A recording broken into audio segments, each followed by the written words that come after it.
Hello, everyone. My name is Anil Rustgi. I'm the director of the Cancer Center at Columbia University, and I had the honor of being the AGA president in 2013. So can you tell us a little about how you got into the medical field and specifically gastroenterology? Absolutely. I have really enjoyed being in the field of medicine, broadly speaking. It's something based on familial influence, other influential factors, observation, readings.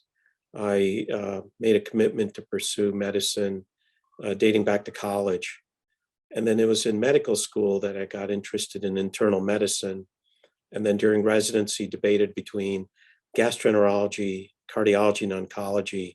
And I would have been happy in any of those fields, but elected gastroenterology. That was really solidified in my thinking, of course, during fellowship and beyond. And ever since then, I've tried to meld gastroenterology and oncology, both in my research pursuits as well as my clinical practice.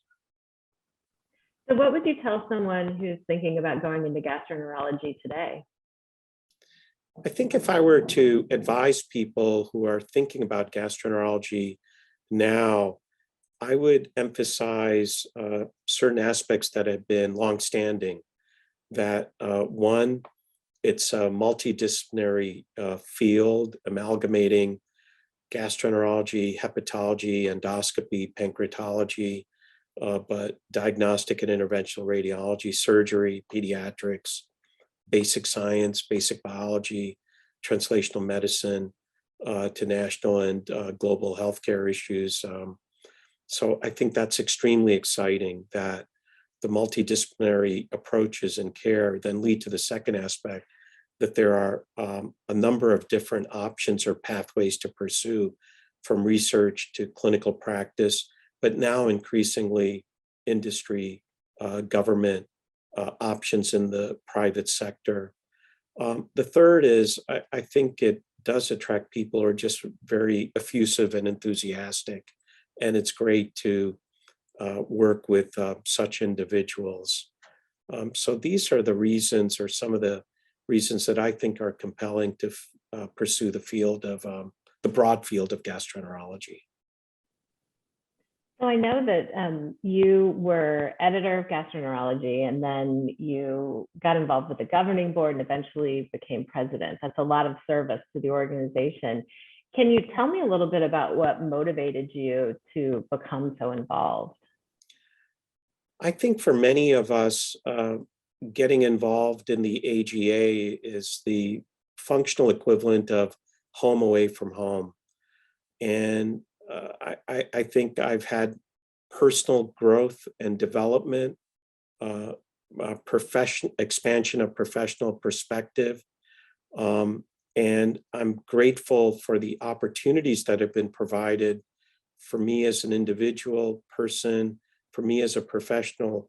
And I've always felt that, like many others, I'd like to give back in whatever capacity I could. So over the last 30 years, believe it or not, I've participated in various types of activities, and it did culminate in truly the honorific positions of editor-in-chief of gastroenterology, the leading journal of its field in our field, from 2006 to 2011. That was exhilarating, with my colleagues at the University of Pennsylvania. And we purposefully chose associate editors from other institutions and from all over the world. And then that served as, at least for me, somewhat of a seamless transition to service on the governing board. It actually ended up being my second term on the governing board. And that had a different type of exhilaration, culminating in serving as president.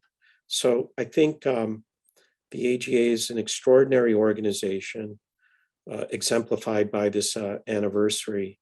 It is able to blend a number of different missions, and most importantly, one of service. So I've felt all along that I've benefited so much that I would like to constantly give back, and that reached an apogee from about 2006 to 2014 or 15. What do you recollect from your time as president? What kinds of issues was AGA focused on in 2013? Yeah, from my service during that 4-year continuum as vice president, president-elect, president, past president on the governing board, there were a number of issues that arose that we tried to address assiduously and tried to be solution oriented. And in no particular order, one was an increasing emphasis on integration between the GI professional societies. So we amplified our efforts in that regard with our colleagues in the sister organizations, ASGE, ASLD, and ACG. Secondly, we did a fair amount of outreach to non-GI organizations that shared similar pursuits and themes, such as the American College of Physicians, and then subspecialty organizations such as ACR, ASCO, American Society of Rheumatology, the American Heart Association. So I think that worked because we were able to do joint programs in education, CME, even some joint grant funding. Third is we really made a huge push to have globalize, if you will, our activities and programs. So we wanted to intentionally increase our international membership, both in developing countries and developed countries. And that was adjudicated through opportunities for membership, expansion of our portfolio through our flagship journals, at that time, Gastroenterology and CGH, and increasing participation in DDW and our satellite conferences. Fourth was an increased emphasis on membership, especially on transition of our fellows, where they're trainee members, to becoming more permanent members. And then also diversity, equity, and inclusion. Some of these issues are longstanding and need to be addressed and solved autonomous from who's on the governing board, independent who's the president. But I was proud of the fact that, or I am proud of the fact that we worked really well as a cohesive group, trying to achieve consensus on the governing board on behalf of the membership committees and committee chairs, working very cohesively with the exceptional AGA staff in Bethesda. So I'm proud that we were able to accomplish quite a bit. But then, certain challenges stand the test of time, and those are being addressed and solved by the current officers and AGA governing board in an outstanding fashion. So how would you say you've left your mark on AGA? Well, I never think about my mark as individually based. I think professional societies lend themselves to working in a collaborative fashion, team-based approach, building consensus, and then importantly, trying to implement that consensus in a strategic fashion.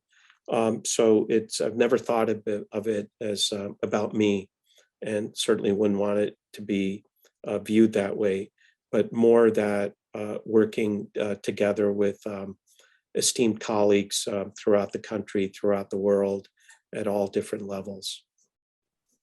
Let me switch that question around a little bit. What impact did AGA have on you? Was there any impact that being a leader had on you?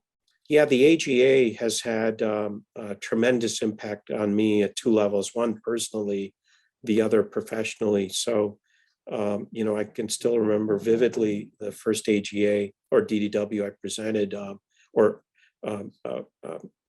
participated and happened to present as well 30 years ago. And that was just, eye-opening. I was sort of amazed and stunned, trying to take everything in.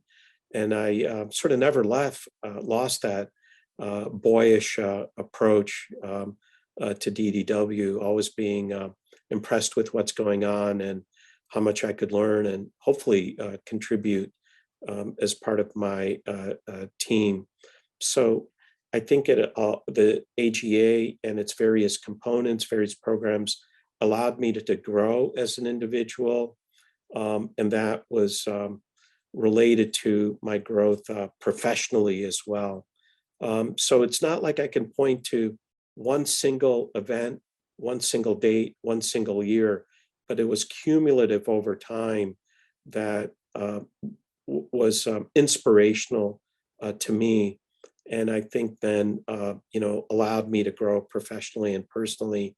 And hopefully that allowed me to contribute in a meaningful way through service and contribution to the AGA and its missions. Could you share your thoughts on where AGA is today? Well, I think the AGA today is extremely strong. Those of us who've had the honor of being president and editors-in-chief do believe that with every passing year, every passing 5 years, every passing decade, that things should get better and better through the AGA, by the AGA, for the AGA. That's part of our commitment to the history of the AGA, passing the baton, if you will. So I admire everything that's going on within the AGA and being conducted by the AGA on behalf of society, government, our constituencies. I think the journals are just doing exceptionally well. DDW, has had to face the vicissitudes of COVID, but has managed it very creatively with the hybrid format, and then various activities related to domestic and international members, trainee members, women, diversity, those in clinical practice, those in academic practice, those in academic research. So it's a lot to balance, it's a lot to manage. But I think the AGA, its governing board, its committees, its chair, its members have done just a great job in this decade. And I see just a great future in the horizon for the remaining part of this decade. That's not without challenges that relate to COVID, but are relate also to, federal government policies and NIH funding, reimbursement through CMS. I think ABIM recertification. The AGA is a definitive and visionary leader in all of these, and our current board, current officers, current staff do just a great job. So it's great at my stage to be able to read about the successes, observe the successes, and sort of be on the sideline, if you will, watching with admiration and pride and joy. Thank you. I'm curious, you talked about DDW and how your first DDW attended with boyish wonder. What changes have happened in the field since that time that you think have had particular impact, and what are your hopes for the future of the field? Yeah, the field of gastroenterology, and when I say that broad-based, I include endoscopy, hepatology, pancreatology, epidemiology, so forth, has changed dramatically and continues to change dramatically from basic biology, in essence, creation of new fields, such as the gut microbiome, to advances in technology, in particular in diagnostic and interventional endoscopy, interventional radiology, to molecular tools for diagnostics and early detection, to biologics, very targeted therapeutics for autoimmune and inflammatory conditions, let alone malignant disease. So the field is so dynamic, so vibrant, that the AGA, through its various venues, DDW, satellite conferences, journals, online platforms, websites, affords many opportunities for all of us to stay apprised, stay current with knowledge, and interact accordingly. So it's an exciting time for the field of gastroenterology, and I think that excitement is going to continue for the remaining part of this decade and beyond. Absolutely. That was my last question. Is there anything else you'd like to share that I didn't cover? I think I would encourage everyone, no matter what their specific niches, whatever their environment may be, whether it's in the United States or in other countries, whether it's an urban setting or a non-urban setting, whether it's academic or in clinical practice or in industry or HMO or government, to be active, to be engaged, to be involved in the AGA, because the AGA is enriched by individual and group participation, and we as individuals are enriched by the AGA. So there's a bidirectionality here. So there's a lot of opportunities. There's limitless opportunities to get involved in AGA activities, and I would really encourage that and applaud people for doing that. Okay, that's a great note to end on. Thank you so much. Thank you to the AGA.